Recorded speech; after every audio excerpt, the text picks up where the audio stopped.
तुमने अपने जीवन में गलत सिद्धांत पैदा कर लिए हैं। तुमको लगता है फॉर्च्यूनर मतलब शक्ति। नहीं नहीं, तुम्हारी आधी ऊर्जा इसी में खत्म हो रही है कि मेरे पास फॉर्च्यूनर नहीं है, तुम्हारे पास शक्ति नहीं। ये देखो, गीता है हाथ में। हिंदुस्तान में दो ही लोग हैं जिन्होंने किताब लेके फोटो खिंचाई है, एक अंबेडकर ने और एक गांधी ने। और अंबेडकर के हाथ में संविधान है कि इस देश में हर आदमी बराबर है, और इस आदमी के हाथ में गीता है कि तुम्हारे व्यक्तित्व को इतना महान कर देगी ना कि कुछ फर्क नहीं पड़ेगा कि तुम क्या पहन के गए हो और कहां गए हो। अंग्रेजों की हिम्मत नहीं पड़ी इसको हाथ लगाने की। एक ही बार मारा था साउथ अफ्रीका में, बस दोबारा कभी नहीं मारा। हिम्मत ही नहीं पड़ी, हिम्मत ही नहीं पड़ी, हिम्मत। 1930, 1930 इरविन था वाइसराय भारत का। इस आदमी ने इरविन से कहा वादा करो। इस आदमी ने कहा मैं सविनय अवज्ञा आंदोलन शुरू करने जा रहा हूं। इरविन ने कहा बाबा साइमन कमीशन अपना काम कर रहा है, बाबा साइमन को काम कर लेने दो, फिर हम लंदन में बैठ के चर्चा करेंगे कि भारत को आगे क्या देना है, राजनीतिक सुविधा क्या देनी है। तो गांधी जी ने कहा नहीं नहीं, हमको तुम वादा करो कि तुम हमको डोमिनियन स्टेटस दोगे।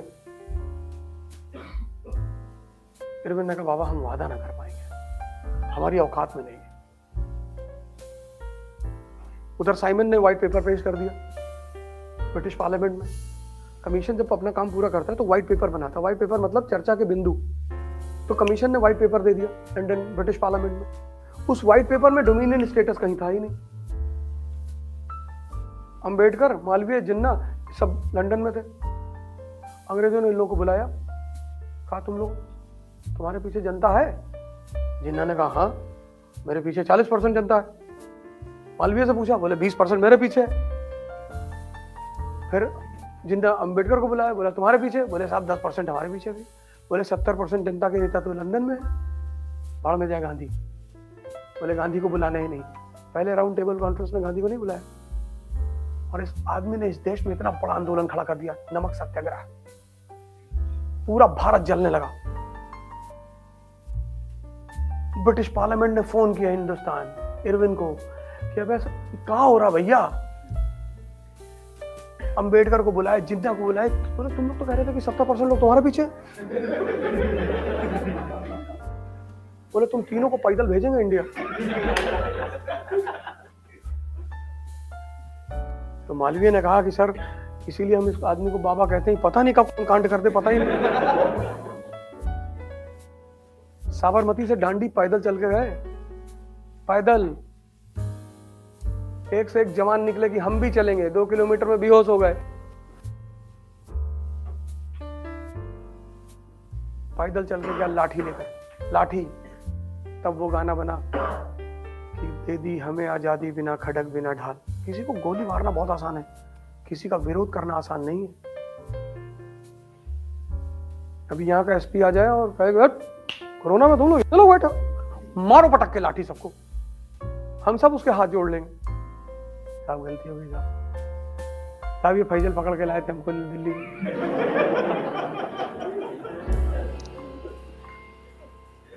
अब उस समय क्या होगा वो तो समय बताएगा ना। अभी की मैं एक बात कर रहा हूं। गांधी ब्रिटिश साम्राज्य के सामने खड़े हुए कि तुम गलत कर रहे हो। हिंदुस्तान में लोग कहते हैं मजबूरी का नाम महात्मा गांधी, ताकत का नाम। किसी का विरोध करके देखो। कल इलाहाबाद में लड़के प्रदर्शन किए थे, हॉस्टल में घुस घुस के मारे पुलिस वाले, अपने नाम भूल गए उसमें कई लड़के। मुझे तुम लोग विरोध करने नहीं साहब, आलू लेने गए थे हम।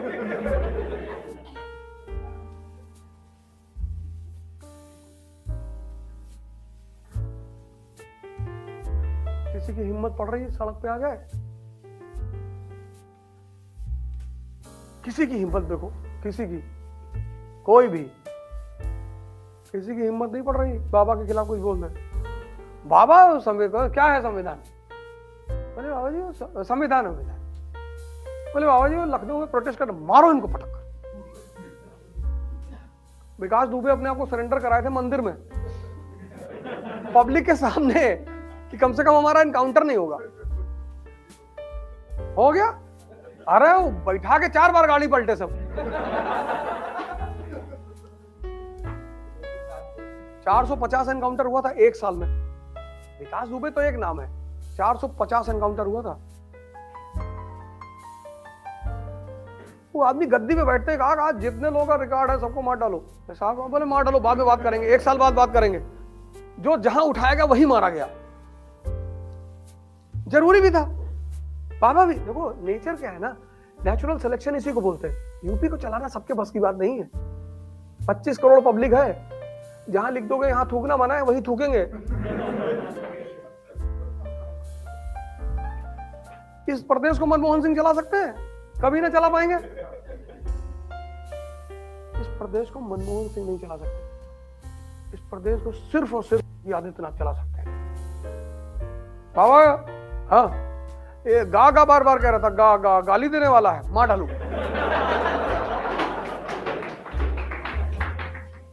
और साहब तुम सिर्फ 4 बार गा कह दो और लोग जाके बता दे कि बाबा ये 4 बार गा बोला, ओ ऐसा लग रहा है कि ये गाली देने का प्रयत्न कर रहा था।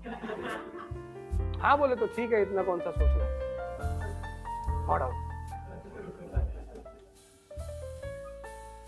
ऐसा नहीं कि इन लोगों ने, देखो इस देश की अर्थव्यवस्था में तो पहले से ही आग लगी हुई थी, कोई इनके आने से नहीं लगी। इनका दुर्भाग्य ये था कि जब ये सत्ता में आए तो कोरोना आ गया। ये जो आज परिस्थितियां बिगड़ी हैं वो इनकी वजह से नहीं बिगड़ी हैं, वो मूलतः बिगड़ी हैं इनकी खराब नीतियों के कारण से। जैसे डिमोनेटाइजेशन गलत समय पे कर दिया इन्होंने। जैसे इन्होंने डिमोनेटाइजेशन किया, इन्होंने सोचा 2 साल में इकोनॉमी को हम रिकवर करना ले जाएंगे। ये रिकवर कराते उससे पहले कोरोना आ गया, तुगलक वाला काम हो गया। ये बेचारे अपने ही जाल में फंस गए। 1 साल भारत पूरी तरह से बंद हो गया। पहला लॉकडाउन जब हुआ था, अब तो सरकार लॉकडाउन कर ही नहीं सकती।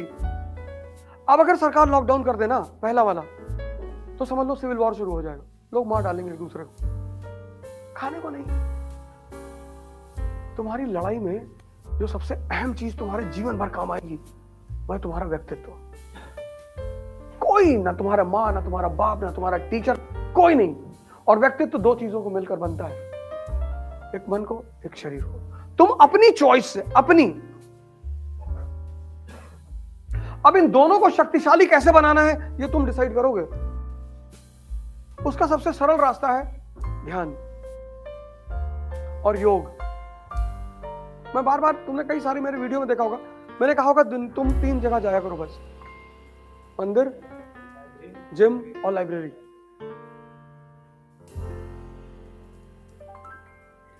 अब मैं जब मैं घूमने आया था उस वक्त 12 बज रहा था एग्रीकल्चर इंस्टीट्यूट में। तो इन लोगों ने हमसे कहा कि यार अब दोपहर में कहाँ घूमने जाएंगे। हमने कहा तब खाना नहीं खाएंगे। मेरा नियम है, नो एक्सरसाइज नो फूड। जिस दिन एक्सरसाइज नहीं करेंगे उस दिन खाना नहीं खाएंगे, उस दिन व्रत रखेंगे। क्योंकि बिना मेहनत के खाना शरीर में लगता ही नहीं। भाई सौभाग्य से आज हमारे पास थोड़ा सा पैसा है तो अच्छा खाना मिल रहा है, तो उस अच्छे खाने को हजम भी तो करना है। फ्रेंड्स बोले कितना कितना घूमेंगे? हमने कहा 12-13 किलोमीटर घूम लेंगे। हमने कहा चलो 10 कर लेंगे। 15 किलोमीटर से नीचे क्या घूमना। हमने कहा चलो अच्छा 15 किलोमीटर घूमेंगे नहीं, 10 किलोमीटर दौड़ेंगे। अरे बोले आप जाइए दौड़ लीजिए, हम दौड़ेंगे नहीं। हमने कहा अच्छा चलो घूम ही लेते हैं यार। 700 किलोमीटर साइकिल चलाई थी पिछले साल, 16 सितंबर से 26 सितंबर, कोरोना के पीक में, लखनऊ से दिल्ली। एक अटेम्प्ट बढ़वाने की मांग कर रहे थे आईएएस के लड़कों के लिए। 700 किलोमीटर साइकिल चलाई थी और मेरे साथ 15 लोग थे। 15 लोगों में 11 लोग 50 किलोमीटर के बाद लेट गए, और जितने लोग लेटे सबकी उम्र मुझसे 20 साल कम थी। लेट गए 50 के बाद। उन्नाव पहुंचते पहुंचते लेट गए, अब ना चला पाएंगे। हमने कैसे नहीं चलाओगे। एक भाटी जी हैं लोधी, उन्नाव के बड़े सुंदर और लाल लोधी, उन्नाव के अच्छे लीडरों में से हैं, बुजुर्ग आदमी है बेचारे। उन्हीं घर पे हम रुके थे, सुंदरलाल लोधी जी के घर में। हाँ अच्छा, ओहो, कब डेथ हुई उनकी?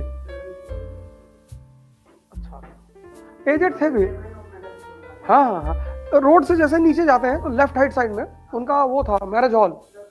हाँ, वहीं रुके थे हम, मैरिज हॉल में उनके। बहुत अच्छे बहुत अच्छे बहुत अच्छे। हम सुबह दूसरे दिन 5 बजे निकलना था हमें, तो उन्होंने हमसे कहा कि अरे ऊर्जा जी 5 बजे मत निकलिए, क्योंकि आप लोग सत्याग्रह पे हैं तो पुलिस को आने दीजिए, तो बिना पुलिस के मत निकलिए आप, क्योंकि पुलिस आपकी वो कर रही है, फॉलो कर रही है आप, तो अगर रास्ते में कुछ भी होता है तो पुलिस प्रशासन को जिम्मेदार होगी। तो बड़ा अच्छा राजनीतिक अनुभव दिया उन्होंने मुझे, तो बड़े प्यारे आदमी। सुबह अपना पूरा खाने पीने का व्यवस्था कराया। तो मैंने उनसे रात में कहा, मैंने कहा बाबूजी ऐसा करो 2 लाठी मंगवा दो। है क्यों? हमने कहा जितने लोग सुबह नहीं उठेंगे। तुम आए का है? चले आए तुम, ऐसा सीन हम 700 किलोमीटर हम चला लेंगे। 11 लोग लेट गए रात में, और सबकी उम्र 22 साल 23 साल। तो बाबूजी लाठी मंगवा दो। तो रात में हमको 2 लाठी मंगा के दी, लाठी रख दिया। हम कहे सो लो जितना देर सोना है, और 7 बजे हर आदमी को उठना है, और हर आदमी मुझे साइकिल पे मिलेगा, और भाग तुम सकते नहीं। अगर तुम सोचो कि हम बाहर निकल के बस पकड़ के भाग लेंगे, तब तुम दिल्ली में सोचो क्या होगा।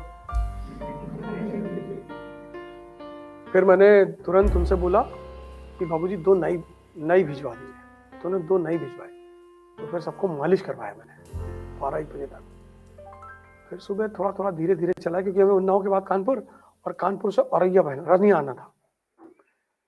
हमारा यही रूट था ना, हम लखनऊ से चले उन्नाव से रनिया, और कानपुर में यहाँ के लीडर हैं प्रसपा के चौबे जी, चौबे करके हैं, बड़े सारे लीडर यहाँ भी हमारा कई सारा प्रोग्राम यहाँ भी हुआ था कानपुर में, तो आशीष चौबे। हाँ, तो रनिया के बाद औरैया के बाद इटावा, यही पूरा रूट था। और 70 किलोमीटर से नीचे कहीं साइकिल नहीं रोकी। और मार्च में फिर चलाने जा रहे हैं कश्मीर से कन्याकुमारी तक। और अगर तुम ये सब नहीं कर सकते तो यहां लिख लो, हम बुजुर्ग हैं, हम मरे हुए हैं। और चलाएगा है साइकिल, बस उसकी एक छोटी सी वजह थी।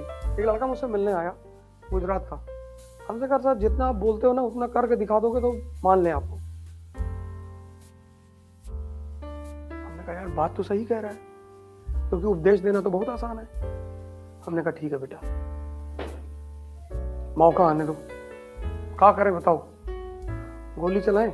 लेकिन गोली चलाएंगे तब तुमको चलाना पड़ेगा। अरे नहीं सर, और जवानी किस चीज के लिए है तुम बताओ, क्या करोगे जवानी में?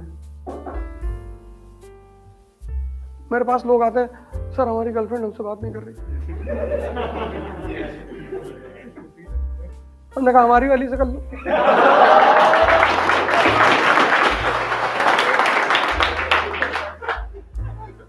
कौन सी वाली से करोगे? जो इंडिया में उनसे करोगे, बाहर वाली से करोगे? अरे आपके अंदर कोई इमोशन नहीं, इतना जूता से मारेंगे ना इमोशन का नाम लोगे तो। भिखमंगों का इमोशन होता है। पार्वती जी शंकर जी को छोड़ के नहीं भाग सकती, पता क्यों? क्योंकि ताकत है। तुम शक्ति तो पैदा करो, चाहे तुम स्त्री हो चाहे पुरुष, तुमको कोई छोड़कर नहीं भागेगा। एक तो तुम हवा चल रही हो और प्यार कर रहे हो, फिर गाना गा रहे हो तुम, चांदी की दीवार न तोड़ी प्यार भरा दिल तोड़ दिया। एक धनवान की बेटी ने निर्धन का दामन छोड़ दिया। एक तो तुम भिखमंगे हो, ऊपर से प्यार कर रहे हो। और जब तुमको पता था कि लड़की चांदी के दीवार के पीछे, ये देखो स्वामी विवेकानंद, यूरोप से स्त्री इनके पीछे पीछे चली आई, सिस्टर निवेदिता। इसको बोलते हैं पुरुष, इसको बोलते हैं शक्ति, इसको बोलते हैं ताकत। तुम यार खैनी बना रहे हो बैठ के।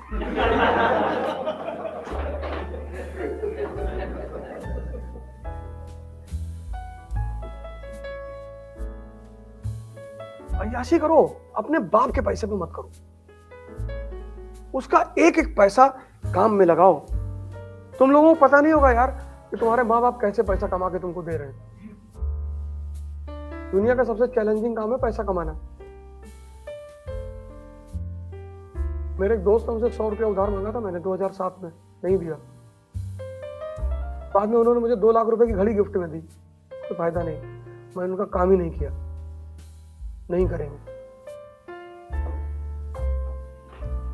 100 रुपए मांगे थे, 100 रुपए 2007 में, 100 रुपए दे दो यार, नहीं दिया। व्यक्तित्व मतलब क्या? शक्ति। पर डे किसी चीज को कल पे मत टालो। तुम सोच लो कि मेरी जिंदगी बस आज है, कल है ही नहीं। मुझे आज पढ़ना है, मुझे आज ध्यान करना है, मुझे आज, कल है ही नहीं। तुम बस एक चीज को डिलीट मार दो, कल को। तुम सोच लो मेरी जिंदगी बस आज है, आज, कल है ही नहीं। कल को तुम डिलीट मार दो। इसलिए जितने अच्छे काम है मैं आज करूंगा, और जितने गैर जरूरी काम है वो मैं कल करूंगा।